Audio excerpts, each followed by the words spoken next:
paperwork where they wrote down like why he said that I deserved to get the help.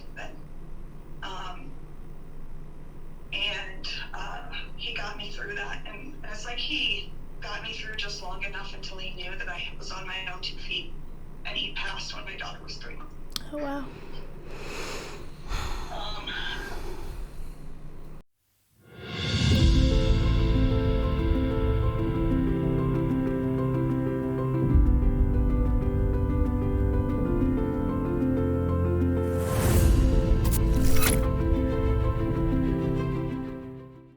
Welcome to week 4.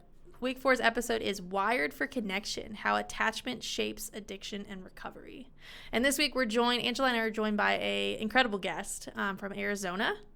We're touching different parts of the world right now. So Kristan joined us from Arizona, and she shares her story and how she talks a lot about her childhood. And we're going to hear about her attachment styles and some of the experiences she had in childhood, which ultimately led her down a path of addiction and recovery. And she's getting ready to celebrate her 5th year of sobriety, which is just such a beautiful thing. We had a phenomenal conversation. We talk all things about attachment science. We're going to give you some language about secure and insecure attachment, help you identify kind of where you fall. And most importantly, we're going to talk about how you move forward now, because your history is not your destiny. And that's what we want you to walk away with. So let's get into it. Welcome back. Episode 4 is here. Holy shit. How are we at episode 4? It's the season, mid-season. Yeah. They got 2, part A and B last week, so a little extra something. Yes, that was a very long thing to try to edit. I was like, I have this done in no time. Wait. Oh God, there's so much, but that's a good problem to have when you have so much good, too much content. Such good content, and you can't cut any of it. You just make it into 2 pieces. Yes. Well, anyway, thank you for being here for episode 4. I saw that we have some new followers on Spotify. That's very cool. People are getting our notifications now, which is super cool. A couple 5-star ratings as well. So, making it in the world. Anywho, I'm Katie Speert. I'm the director and founder of The Hive, and a self-made named traumatologist. I'm sticking with it. I love it. My name is Angela, and I am the traumatized, the student. Today we have a special guest because we are going to be talking about attachment styles. And we're going to be talking about attachment styles and how that shows up in addiction. So research shows that the roots of addiction often run deeper than the substances themselves. Mm-hmm. And they often start in our earliest relationships, which is both terrifying and very interesting at the same time. So today we brought in one of my very bestest friends from childhood, Kristan. Welcome. Thank you. She's coming in from Arizona. Nice. We've hit Texas. Now we've hit Arizona. Mm-hmm. This is super cool. Oh, we're going to need a map. We are. That'd be beautiful. Stop. Can we fill our map? That would be beautiful. That would be really beautiful. Well, thank you for being here, Kristan. I am excited to get to know you in this conversation. And yeah, Angela said it, right? We're going to talk about attachment. And that is where that's what we coach on. That's what I love. That is the start of all of this. We typically in our coaching, this is like week 3. So we're not too far changed from that. But this is the root of everything, right? When we talk about attachment. So I wanted to tell you about a study that was done in the 1970s by a researcher, a psychologist named Bruce Alexander. And I came across this study when I was trying to give scientific backing to the work that we were doing. And what he did in 1970s was he wanted to look at the impact of somebody's environment on their likelihood to use drugs, right? So he took rats, as they did and as they do, and he created 2 different environments. One was a rat park. It had tunnels and friends, right? There was multiple rats in this park, and they had all kinds of things they could do, different things they could play with and those kind of things. And then he had another separate environment, which was isolated rats, right? So they were completely on their own, no peers, right, with them, no socialization whatsoever. And in both of these environments, he put 2 different substances. He put a drugged water, which we'll say it was some version of a water that was drugged. And then he put a regular water in both of those environments. And he wanted to see how the impact of the environment, right, impacted whether they would use the drugged water or not. And what happened was the rats in the rat park consumed less than 25% of the drugged water that those in the isolated environment did. 100% of the rats in isolation used the drug water, just 100%. All of them. So then to take it a step further, so he said, okay, your environment from this study, right, has something to do with the likelihood of whether or not you will use. So then what he did was he left them there for 57 days, and then he wanted to see, is it just hopeless at this point, right? Once these rats have used this drug substance for 60 days almost, right? Is there any hope of recovery? And so what he did was then he took the isolated rats and he put them back in the environment in the rat park. He put them in with the rest. And what he found was it took a little bit of time. There was a brief period of withdrawal, but 100% of the rats were able to recover in that rat park, right? And so what this study says and shows is the impact of your environment on your likelihood to use. Yeah. The goosebumps are back. I know, they're back. I got the feels. How's that? Are you say hitting you too? Yeah. I mean, I think it's so interesting because here's the thing. The hive is rooted in human connection, right? If trauma is the problem, right, that's the problem for us. Human connection is the medicine. Connection is the antidote, right? And the grounding in all of that is even somebody that has gone on and used, right? Or is what a lot of people would consider a lost cause, right? Or so far gone, right? Hopeless. The reality is that human connection can bring them back, right? Can bring them back online. And the flip side to that is that those rats were more connected to a substance than they were other rats. Right? And so somebody that turns to, let's say, heroin, right, becomes more connected to the prick of a needle than they do to the people in their environment. And that's what we have to work to rebuild, right? We have to be able to jump in and give them a connection that looks like secure, right? That looks secure attachment, right? That looks like someone who is going to be your biggest fan, your hype girl, you name it. Yeah. So all that to say, I wanted to talk about attachment today. And what is attachment? This probably sounds pretty sciencey when we talk about attachment science, right? Like how, you don't learn this in school, right? You don't wake up and the pediatrician tells you, oh, you are a securely attached child, right? We don't have those. That's not the language. We should, but we don't have that language. Your attachment orientation is your brain and body's way of organizing behavior to meet your need for security and safety. It's connection, right? It's how well you connect. And it's not that attachment is good or bad, right? It's not that because you might have a disorganized or insecure attachment that is bad or shameful. Right. It's just reality, right? And like we talk about in everything we do, we're searching for an awareness, right? That's the first step. So attachment science explains your brain and body's way of understanding connection to yourself and others. It's something along the lines of, does intimacy feel safe and dependable, or is it dangerous and unpredictable? Right? That's secure versus insecure. Does intimacy feel safe and dependable, secure attachment? Or does it feel dangerous and unpredictable, insecure attachment? When you have an infant and they know that intimacy is dependable, I can count on other people in vulnerable moments. That's secure connection or secure attachment. When you reach out for connection, it should feel better. That's secure attachment. When it feels worse, that creates insecure attachment. Right. When you think about emotions, right? Secure attachment says that emotions are manageable, right? My body is to be trusted, and if it's having these emotions, it's okay, I'm safe. Insecure attachment says emotions are dangerous and not to be trusted. I cannot survive stress. How many of us have been there? Well, can you see how that would lend to then addiction? Yes, absolutely. Right? Absolutely. I've got to escape this. And then the next one is a self-organizing mind. Does your inner world make sense? Do you feel worthy of being known, seen, understood? That's secure attachment. Or were you raised feeling unworthy, right? Feeling that you don't deserve to feel seen or heard. When you're reliably met with curiosity and a willingness to be seen, then you can grow into somebody that has the ability to pause and self-reflect. You develop a positive, solid sense of self. I love that. Woo! Yeah. I know. Take a deep breath because we just dove right on in. I know. That was good. That was good. That's it. That's what we do. We're going to have shirts that say, take a deep breath. Take a deep breath. We just dive right on in. That's what we say every time. Yes, we do. Yes, we do. I love it. We don't wait. So there's 4 different styles of attachment, which I'll just give you real quick. Secure attachment. Right? Comfortable with closeness and independence, right? So secure attachment is just what I just described, right? There's security in, I'll use it in an example of like a parent-child scenario.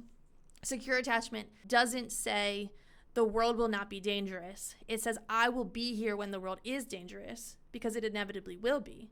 But I will be here. I will still show you love. I will still, open my arms, right? You are safe in my presence. That's secure attachment. I'm crying. Yeah. Yeah. Yeah. That's God, sorry. Just take the table. Take it out on the table. Yeah. But that's something I know that I never ever experienced. Yeah. Outside of my friendships growing up. And that's why people like Kristan, we're like glue. Yeah. We really are. Well, you start to seek it somewhere else, right? Right. Found family. Yeah. And sometimes it's safe, and sometimes it's not. It's really not. Yeah.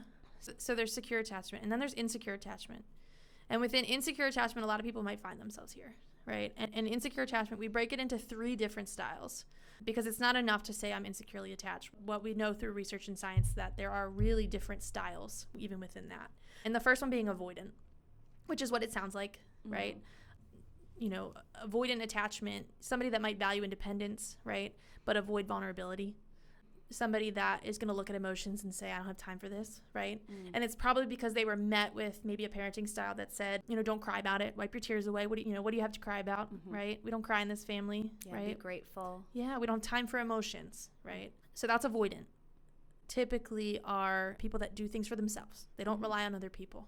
Somebody that's avoidant, insecure attachment. Ambivalent is the next one. Sometimes people use the language anxious. We use it ambivalent, right? It's wishy-washy, right? They crave closeness, but might fear loss, right? So it's this, when I have it, it might be good, but I might not have it tomorrow, right? So when you think about a parenting style like that, it's like, I don't know what I'm going to get when I come home from school, right? I got to tell my mom this thing, and I don't know if it's going to be good or bad. I'm not really sure. If it's good, it's going to be good, but if it's bad, it's going to be bad. Wishy-washy, right?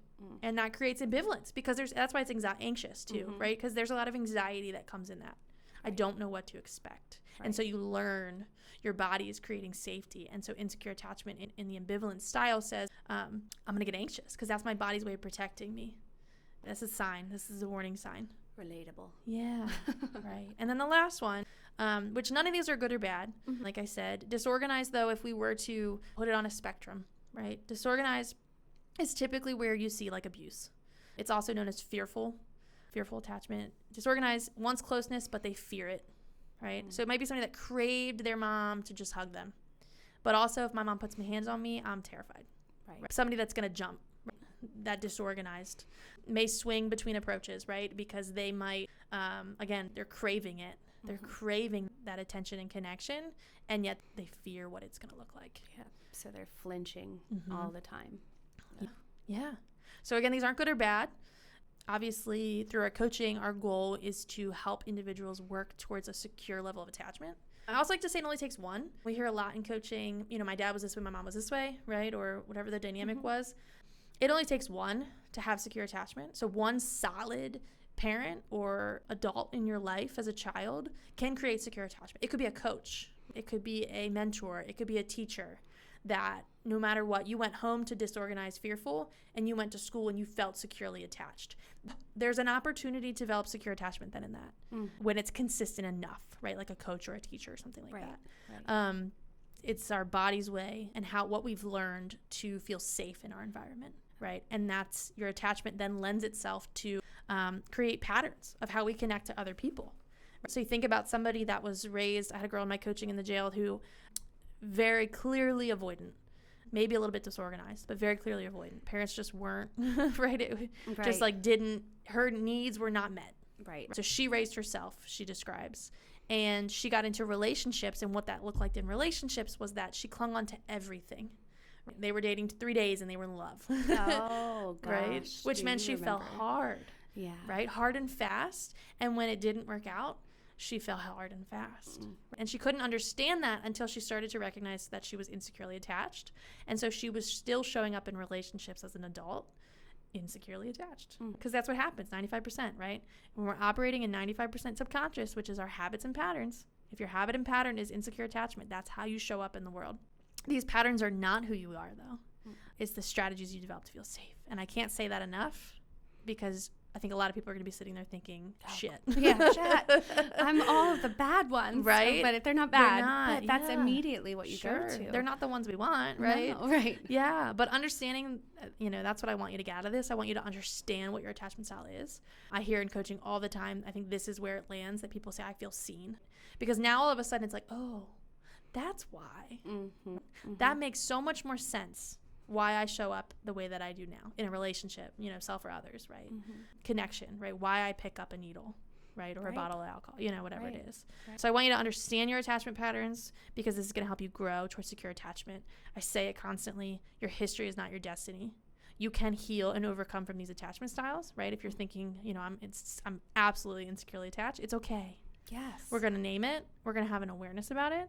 And then we're going to walk forwards and activate our 5% conscious, right? Right. And we're going to choose to work on ourselves and find relationships that feel safe. And it's probably going to, require some maybe therapy and some, because your identifiers of what is safe and unsafe is skewed. Yeah. Right. But we're here to help you start walking down that path. So in recovery, right, we'll shift gears a little bit, because I'm sure if you're listening, you can totally see the way that this connects to recovery and addiction, right? So, these patterns can either help or hinder somebody in building the support that they need, right, to enter recovery. Somebody that's walking through addiction with a avoidant attachment style, why would they reach out for help? Why would they accept help? Their avoidant insecure attachment, right, tells them, I can do this on my own. I have to do this on my own because it's the only thing that's safe. It's the only thing I can depend on. Yeah, most of the right. time. So yeah, you're beating the thing up today. I am. Gets me get fired over here, up, sir. It gets me fired up because this is like a language that's kind of simple. Yep. I mean, it's not rocket science, right? And everybody should know this, right? It should be like on your diagnoser chart, right? Give me the language. I want the language. Exactly, and why we don't teach this throughout the ages and stages at different degrees of of difficulty or whatever, or different degrees of information dump, maybe. What am I trying to say? Like developmentally appropriate, but giving them the language. Yeah, giving them language from early childhood on. Could you imagine? Like the community of people and how different everyone would connect with each other and themselves, and that their relationships with others would be easier at work, at home, at school, you name it. And it's so simple. It's frustratingly simple. Yeah. It pisses me off how simple it is. Because we could have learned it. It's a frustratingly simple thing to teach, and when we aren't taught, we're left up to our own devices. And sometimes it's a perfect storm, and you just fall into this other way of coping. A lot of my really good friends, unfortunately, fell into those, and family fell into those addiction patterns. A lot of them had it kind of run in their family, that sort of thing. But Kristan, her story and the way she's recovered and the person she is now, it's insane. So I'm gonna let Kristan, my bestie, tell her story about just like, when did it start? What was day one, and how did that kind of play out for you? Yeah, so it really started long before I ever realized that. It's weird because I grew up with my mother was an addict, and for a really long time I was so, first of all, I just want to put it out there that my church was like an escape for me when I was a young child, and I was so hell-bent on not allowing drugs to come into my life because I saw it, I witnessed it destroying my mother right in front of my young eyes, and I didn't understand that that's what it was at the time, but once I did, I don't know. But anyway, so I was really hell-bent on not using, and then I want to say the people around me were using, and actually they were using meth. Like when I was 15, I was introduced to methamphetamines, which was just so wild. I have a 17-year-old and a 14-year-old, and I would die. You know what I mean? I'm so thankful that I came out of this when I did, and I was able to provide them with knowledge how dangerous and all it takes is one person or one time using to just snowball and take over, right? So I struggled with methamphetamines a little bit when I was very young, and the crazy thing is my dad never suspected it, right? because he was looking for like glazed eyes and munchies, not, Right. you know, not dilated pupils and not sleeping for days. Like that could have just been like teen angst or whatever, I suppose. So I was doing it, and my dad was so strict. The fact that I was able to even get away with it right under his nose is just wild to me. And God, if he watches this, we've already discussed it, but I just still feel terrible to this day, you know? So it started there, like, a girl gave me a shotgun hit, and then, like, I went and bragged about it, because I didn't know that it was, like, a big deal, you know? But also, so then I got in a relationship, and I found out that he was using. And again, this is still like 16 years old, maybe. Wow. So I dabbled with that for a couple of years. It was a situation with him where, like, once I realized that's what he was doing and I couldn't get him to stop doing them, I couldn't beat him, so I joined him, type thing, you know? Yeah. And yeah, that was terrible. It was terrible. That really, really, it's hardcore stuff. At 16. Yeah. So I got away from that, and I was totally like fine, right? I'm like 17, I'm not doing anything, I work really hard. From the time I was very young, I was like running my dad's air conditioning company, and then the minute I could get a legitimate job at 16, I did. And, you know, so I was a hard worker. I got away from the meth and didn't really enjoy pot at all. Occasionally would drink and party like underage, but nothing crazy. Sorry, I said I beg to differ. Nothing crazy in the drinking department in comparison, because we got a little crazy. We did. And I really still didn't like quite understand addiction to the level that I do now.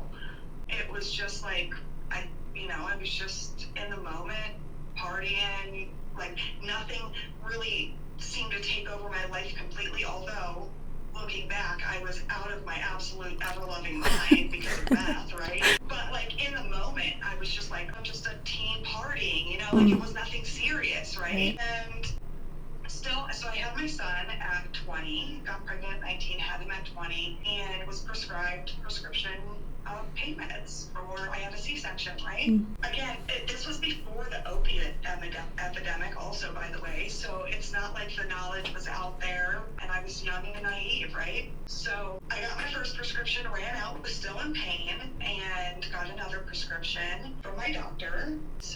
And then I started to have some like restless leg pain. So like my uncle would give me some pain pills. And before I knew it, again, I had no idea that you could become addicted to, like, it was a prescription, you know? Like, I had no idea that it could ruin my life.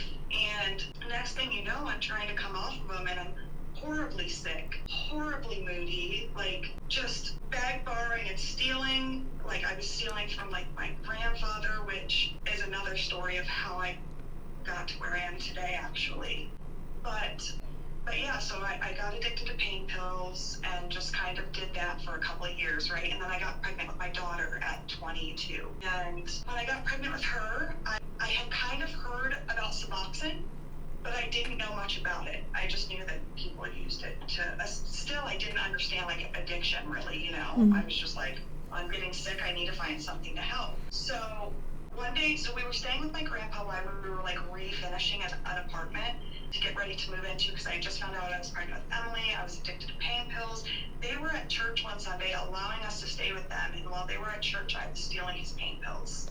And I felt so guilty that when he got home, I pulled him outside and I said, Grandpa, I did something terrible while you were gone. I stole your pills, and I thought he was gonna like freak out. Like, this was a scary grandpa, you know? Like, I mean, he loved the shit out of me, but from childhood, he was like the scary grandpa, you know? But I really just thought that was gonna be like it. Like, he was gonna be like, you get out of my house. Like, you know, but no, he wasn't. He looked at me and he said, baby girl, we're gonna get you help. For you and that baby. And that's what we did. We found a Suboxone program. He hated driving freeways. It was about a year. So through my entire pregnancy and until my daughter was 3 months old, he took me to my intake at the Suboxone program. And at that time, you had to sit, it's called a staffing. You had to meet with every staff in one room, and they would decide, like, with your addiction and the level of addiction, what route they would go, whether it was methadone, Suboxone, yada, yada, yada. So he went to that with me. I still have that intake paperwork where they wrote down, like, why he said that I deserved to get the help. He got me through that, and it's like he got me through just long enough until he knew that I was on my own 2 feet, and he passed when my daughter was 3 months. Oh, wow. And I waned and weaned. I would still, like, use Suboxone. I would use it, but still inappropriately. Like, at that time, then I was addicted to the snorting itself, right? Like, that became an addiction in itself. So I was inappropriately using them, but I was still using the Suboxone. Sorry, I'm kind of laughing. No, please. Yeah, now here we are. So I've been on Suboxone for, my daughter will be 15 in January, and I got on them when I was very new pregnant with her. So about 15 years, and I've successfully been off opiates for that amount of time, which I'm so thankful for. And I'm so thankful for Suboxone, and some people will claim that that's not actually sobriety, and to each their own, whatever, it saved my life, you know? Yeah.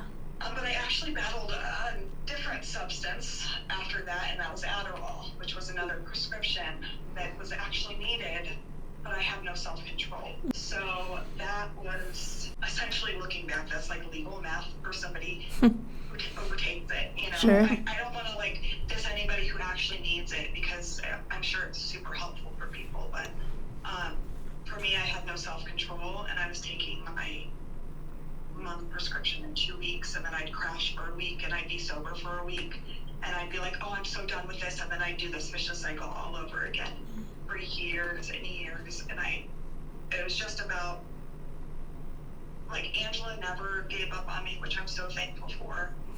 Jason, my significant other, we're going on 16 years of being together. That's awesome.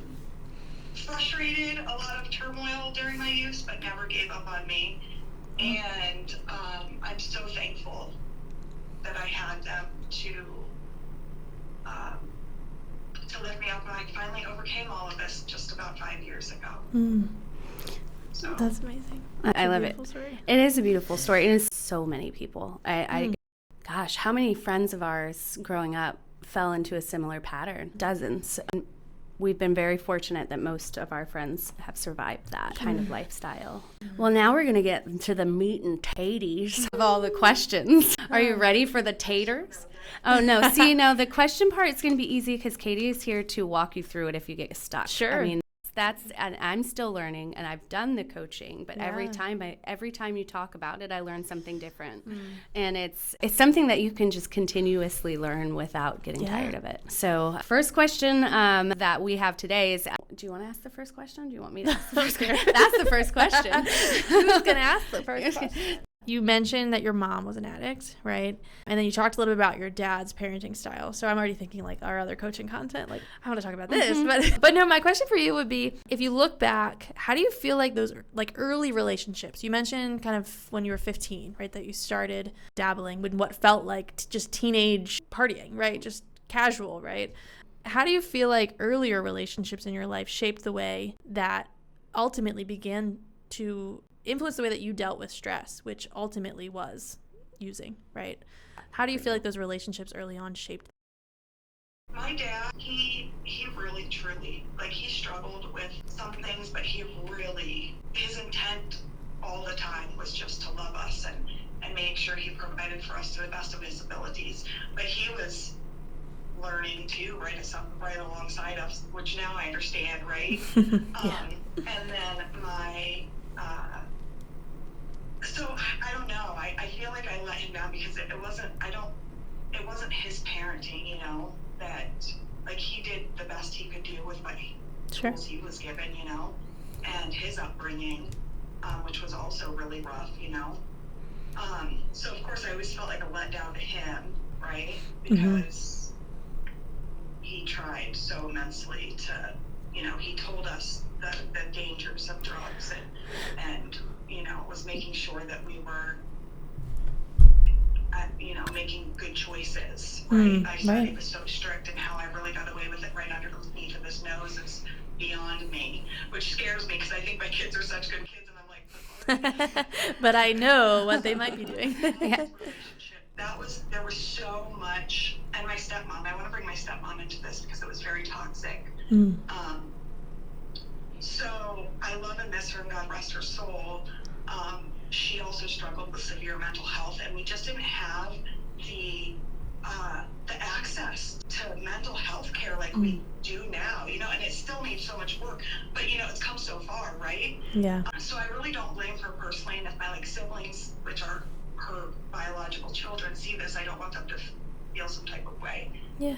But a lot of times, I just wanted this relationship with my mom, even though I knew she was sick. I didn't know what that meant, but I knew she was sick, and I remember feeling like every time I saw her, I felt like I needed to feed her, make her a sandwich or something, because she just looked like, death, but I didn't understand why, right?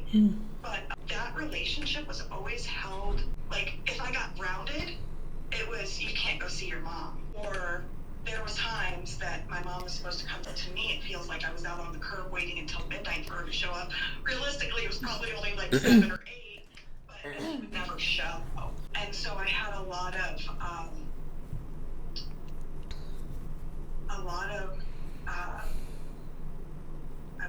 that broke my heart as a child. Yeah. So I don't know.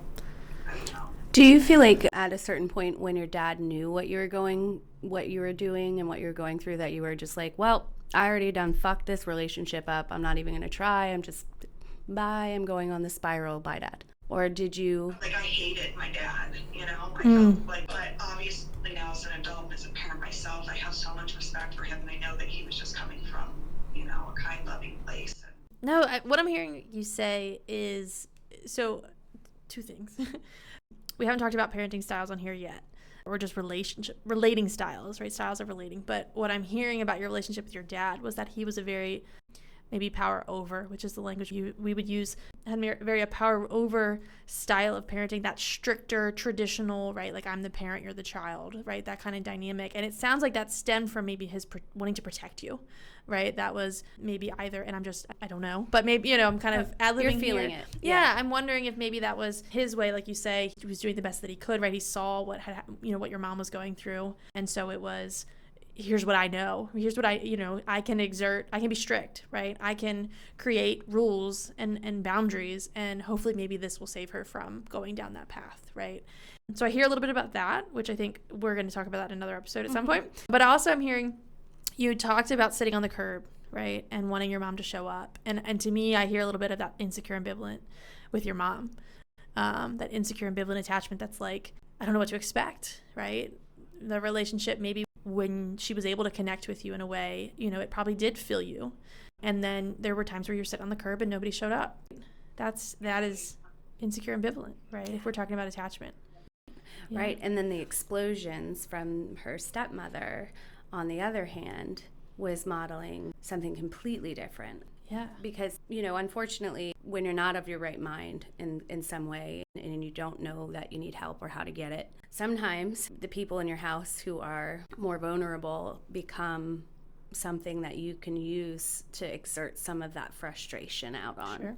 So I think in that sense, potentially, the avoidant part maybe came into play there, because she wants to be close to a mother figure. Sure. But this mother figure would wax and wane from, doting and just completely scapegoating.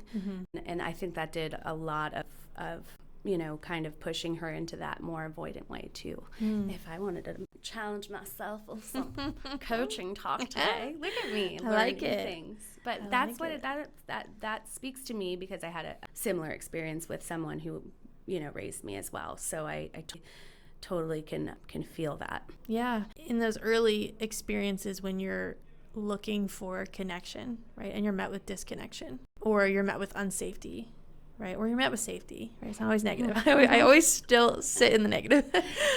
When you're met with that, it becomes your inner narrative, right? It becomes what is normal.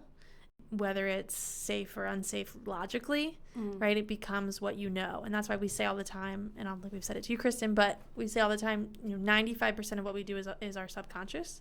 95% of what we do is because of patterns and habits. It's because of what we saw, because of what we know, because of what we experienced. And only 5% of what we do is activating our consciousness and its choice, right? And so that's why we're having this conversation, is like, let's activate a little bit of Kristan's consciousness, right? So that we can start to give you language and an awareness about what's happening due to your subconscious, right? And these patterns that you experienced.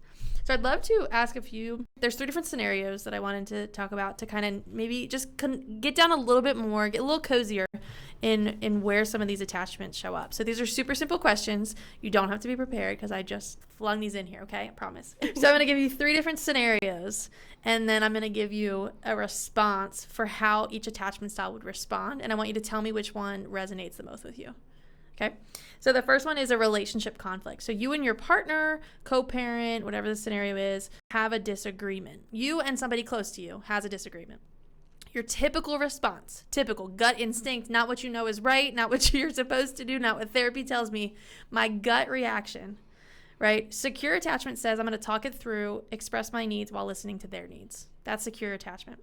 Avoidant attachment says I'm going to withdraw because I need space. I might even shut down emotionally. Ambivalent says I seek reassurance repeatedly and I worry about the relationship. And then disorganized says I react with intense emotions that might swing between anger and pleading. Do any of those resonate for you? The second one. The second one? Yeah. So withdrawal, needing space, possibly shutting down emotionally. Yeah. Okay. All right, I'll give you another one. So that's avoidant attachment. Scenario 2, this one's personal stress. When you are feeling stressed and overwhelmed, you typically, right, gut instinct, recognize your feelings and reach out for support when needed. Handle it alone, rarely telling others that you're struggling. Seek constant reassurance, but find it never feels like enough. And experience overwhelming emotions that are hard to manage. I would say a little bit of the second and the last one, or the second. Okay. So handle it alone, rarely telling others that you're struggling, with a tad of experience overwhelming emotions that are hard to manage. Okay. Oh, yeah. Yeah. So that's a blend of avoidant, disorganized. And then the third one here, this is emotional vulnerability. When someone asks you how you're really doing during a difficult time, you typically, not, hey, how are you? This is like, no, how really are you, Kristan? The one that Angela asks you probably. Yeah, why are you making that face? What's wrong with you? All right, you typically, A, share honestly while maintaining appropriate boundaries, deflect with, I'm fine, and change the subject, share extensively, perhaps seeking their validation, or feel conflicted about whether to open up or shut down. I will say 3. Okay. For sure. Share extensively, perhaps seeking validation. Yeah, and so you were completely in the insecure, which is, like I said, totally fine. Not saying anything bad about it, right? But you had pretty much avoidant, ambivalent, disorganized somewhere in there. Primarily the avoidant and ambivalent, which is what we were just talking about. We were just talking about, yeah. And that is that ambivalent, right, where it's, craving closeness but fearing loss. Avoidant values independence, may avoid vulnerability. So this wishy-washy, potentially avoiding. And a lot of this, I'm wondering, probably stems from, and we won't know, it's just an awareness, but none of this is right or wrong, right? You could be sitting here like, no, I reject this, right? But this isn't like, it's just an observation from this 20-minute conversation we've had. But I'm wondering, too, if, you have more than one relationship as a child, right? So your relationship with your dad sounded to be pretty positive, as far as those relationships go, right? Obviously there was some things, that happened, or that parenting styles, or, we all have the good, bad, and ugly, but you had one kind of relationship with that person, and then you had maybe this other kind of relationship with your mom or your stepmom, or maybe you mentioned church, right? Maybe you had somebody in the church that really kind of took you in and offered you the support and connection you were looking for. So I think it's really typical that when we respond to these questions, we're not like all one, right? The reality is it's insecure attachment. We know that.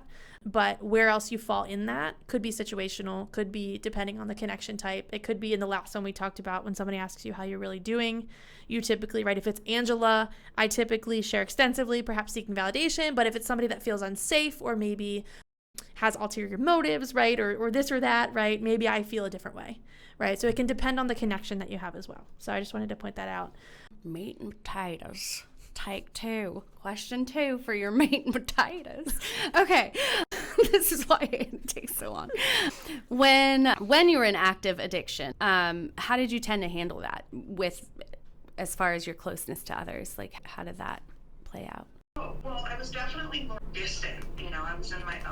I was in the depths of addiction. So although I had relationships around me that, like were present, right? They were, I don't know. It was so different. Did you cling to certain people while pushing other people away? Absolutely. Of course, I did have a couple people that I like actively. So it's so crazy. When I was in active addiction, my sister also was, and we had a really close relationship, right? Because we were both using. But since me getting clean and unfortunately her having not, up to this point, we have no relationship anymore. It's not safe for me to have a relationship with her, because I can't risk my sobriety. I can't risk my recovery. And although I love her and I want to see her pull through it, it's just not safe, right? Yeah. So, but then also like people like Jason who lived in the house with me, and I want to say that sometimes when you use how you can bring other people down with you, like how I said I couldn't beat him, but I joined in the relationship in my teens. Not that Jason like steadily used with me, but occasionally I would get him to use with me so that I didn't feel like he was like mad at me, or to feel some kind of closeness, because I knew how distant my drug use was making us, so Sure. yeah. Yeah, and I think in a lot of ways, those reactions to those relationships is a way of protecting you, right? It was you protecting you, knowing that I might be pushing him away. Let me pull him back in the strategy that I know how, right? Mm-hmm. You might have. I wonder. I'm curious, just because you see it a lot. Did you tend to avoid like your dad during that time frame? Oh yeah. Yeah. So all family was minimal. Absolutely, I didn't want them to see me that way. Mm-hmm. Even Angela, actually, even though she would be persistent with calling me, I never give up. Talk for hours on hours now, and you'd think because I could talk for hours, but I was so guilty. Yeah. I felt so guilty. That I didn't want to bring her into my world. Sure. Yeah, and so I think what starts to happen here is, we talked about a little bit in the beginning, but then it becomes these strategies that we use because of survival, because of this perceived need for safety that's not really safety, right? That what feels safe in the moment, even though it's not logically, then become barriers to accessing our recovery, right? Because for just in that example, right, Angela could have been somebody that would have helped you navigate entering recovery, and your need to protect probably Angela and to protect yourself and to protect your addiction, right, in a lot of ways probably kept you from engaging in that interaction. Logically knowing, right, that could have, just using that as an example, but could have been, something to pull you out of it, but your body was in mind was seeking safety in what you were doing.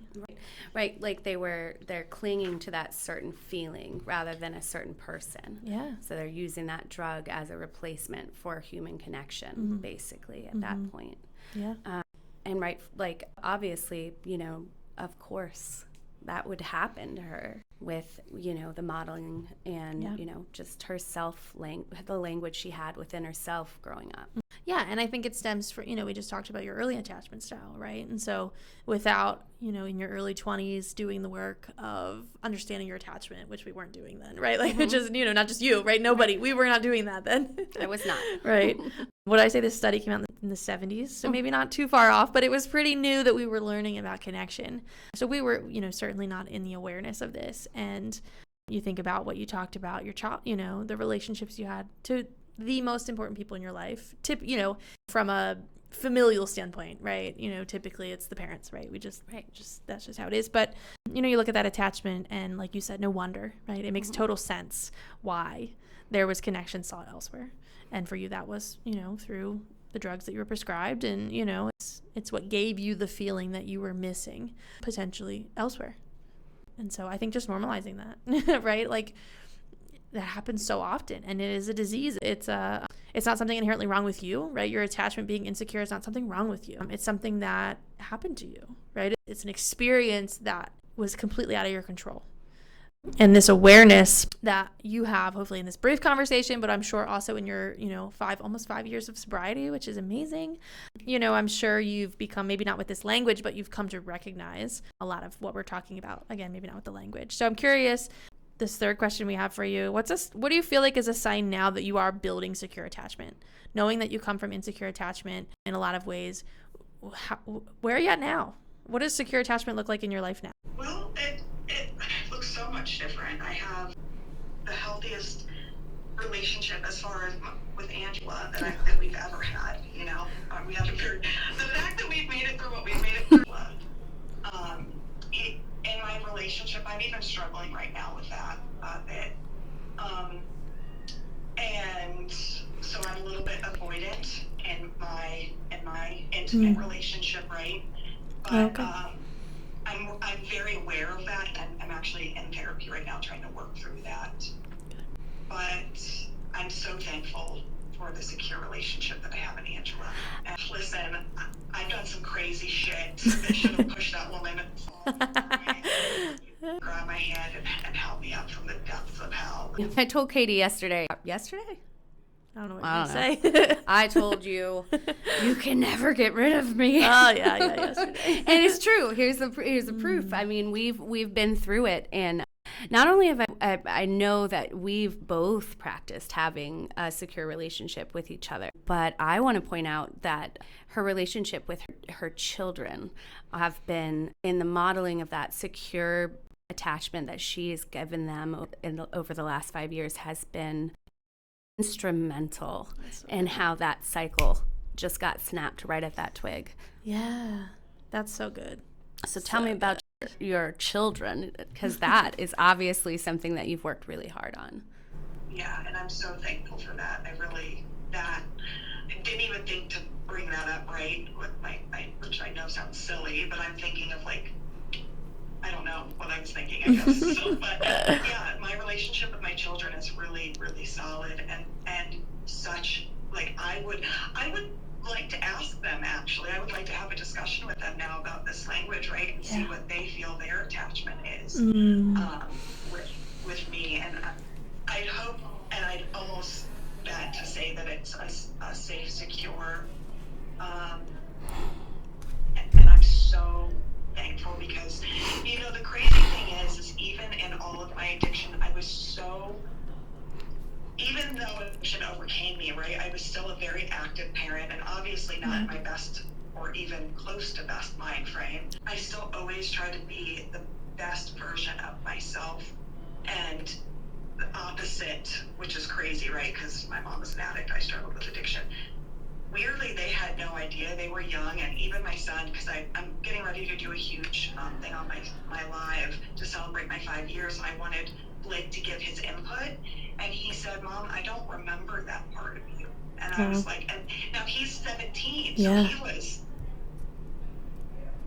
12, 13 at the time that I got sober, right? And he has no memory of the chaos. Security outweighs the Yeah, that's when you're working so hard to break those cycles.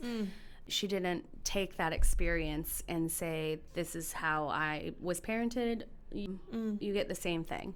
And that had me crying immediately, because it's touching, because as a child, doing the inner child work that I've done, if I could have had someone like that, it's amazing that we're able to be those people for our kids. Absolutely. And I don't think we give ourselves enough credit. No. As parents. If you had sat here and told me a story about how you have flopped and had an insecure attachment relationship with your children, I would still sit here and say, of course you do. But the fact that you're sitting here and telling me that you have a secure attachment with your children, I would just you cycle breaker, right? Right. That is such hard work, because if, like I said, if you were to sit here and tell me the opposite, I would be like, duh, right? Yeah. Of course you would. That would be the case, right? But you're sitting here telling me something different, which, as Angela said, you've done the work, which I think is really cool. And I'm sure you're continuing. It's a work that never stops, right? And you talked a little bit about your intimate relationship, and the other relationship that came up to mind was your relationship to yourself, right? And I think that's probably been a big piece of, maybe one that's still healing. But you think about secure and insecure attachment, it also lands with how we interact with ourselves, right? And the grace we give ourselves, right? I said in the beginning, like, secure attachment is like, life is going to hit you and I'll still be here, right? And you think about that when you think about yourself, right? I fucked up and I'm still going to be here for me. Like, I'm still going to give myself grace, right? That's something that I don't think comes naturally to a lot of us, but requires work. And especially for those of us that were raised through an insecure attachment, it requires even more work, right? Because there's no outside language or narrative telling us that. It has to come from within. Right. So you end up essentially reparenting yourself and giving yourself those tools. Yeah, absolutely. So beautiful. Okay. Spill it. Spill your guts, Katie. It goes better that way. I like it. So, Kristan, I just want to thank you for being here and sharing your story with us. I think it's amazing and beautiful, and I'm so glad you joined us kind of last minute, especially. And, it can be scary to be on here, but your story of moving through what I think we can call insecure attachment in childhood, right? That manifested eventually into seeking connection through your addiction, right? And ultimately then being in a place now where you can sit and say, I'm creating secure attachment for my children. Like, I just want to pause in that. Yeah. Right? I just want to give you all the kudos for doing that and continue to do it. Because again, I am a parent myself. I know that this is not something we just wake up and we just say we are securely attached. It is consistent work that we have to put into ourselves and others to create that. And it sounds like there are relationships where this is still work in progress. And again, you're human. So there's there's normalcy in that. I think what's so beautiful, and I want to say and share, and I'm sure you would echo this, is that for those that might be listening that are walking a path of addiction right now, or addiction to substances or something else, right? Acknowledging and having this awareness and just being able to say, yeah, I was insecurely attached, or I am insecurely attached. Whoa, what does that mean, right? Just that awareness, starting to chip away at secure attachment is going to support somebody accessing sobriety. Support accessing those recovery supports that are because it's going to reduce shame, right? It's going to stop us from choosing that isolation when we're using that says, I can't pick up the phone and call Angela because I don't want her to see me like this, right? And I'm all like, come to the rat part. There's so much fun. Yeah, and secure attachment and what you're doing for your kids is going to be increasing their emotion regulation, allowing them the opportunity to say, Mom is there. I'm going to mess up. And my mom's going to be there. And that's creating a ripple. That is creating generational patterns. That 95% of what your kids are going to have as they age and grow and become young adults is going to be so solid.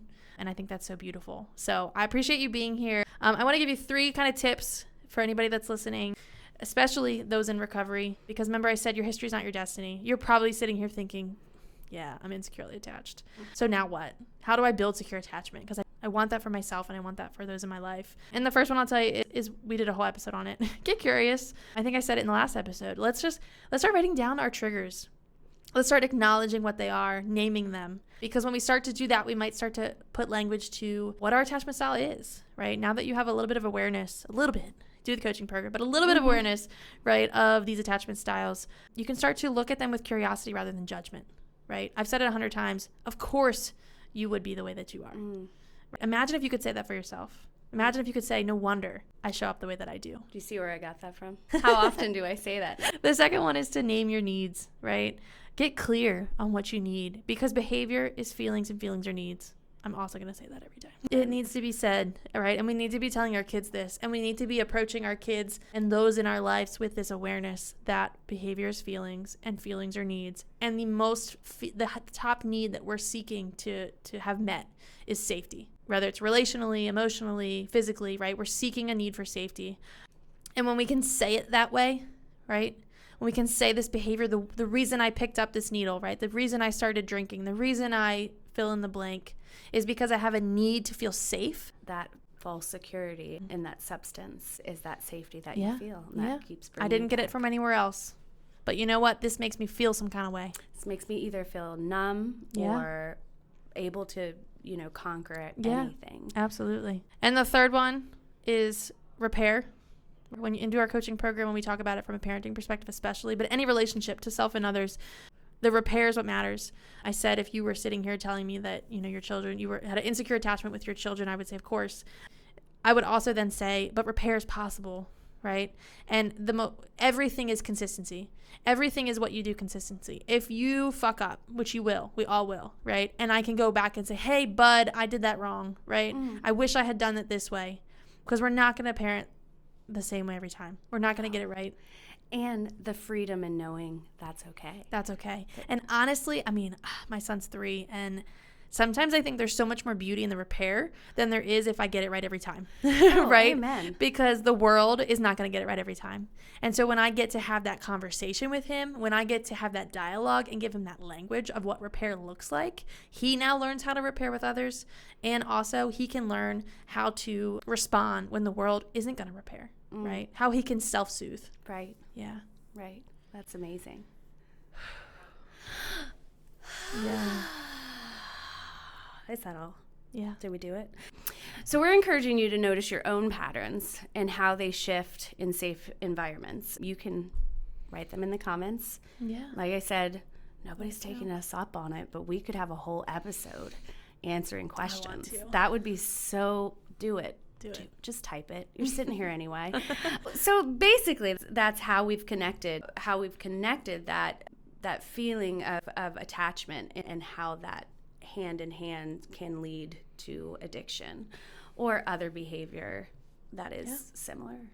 Sure. Yeah. Also, so all the things that Kristan got to hear about today and that I, like I said earlier, learn every time we talk about it, something new. This is the kind of stuff you'll learn through the connection coaching. And so it's still available for sign up with the Zoom. So definitely. Starts August 19th, our next group. August 19th. August 19th. Get signed up and just, it's so good. You'll do it twice. Honestly. Yeah, sign up. Let's go deeper, because that's what we do. And, connection can feel scary at first, especially when it hasn't felt safe in the past. But it's also the antidote, right? So, it is. Yeah. It is. All right. Connection. See you next time. See you next week. See you next time. See you next time.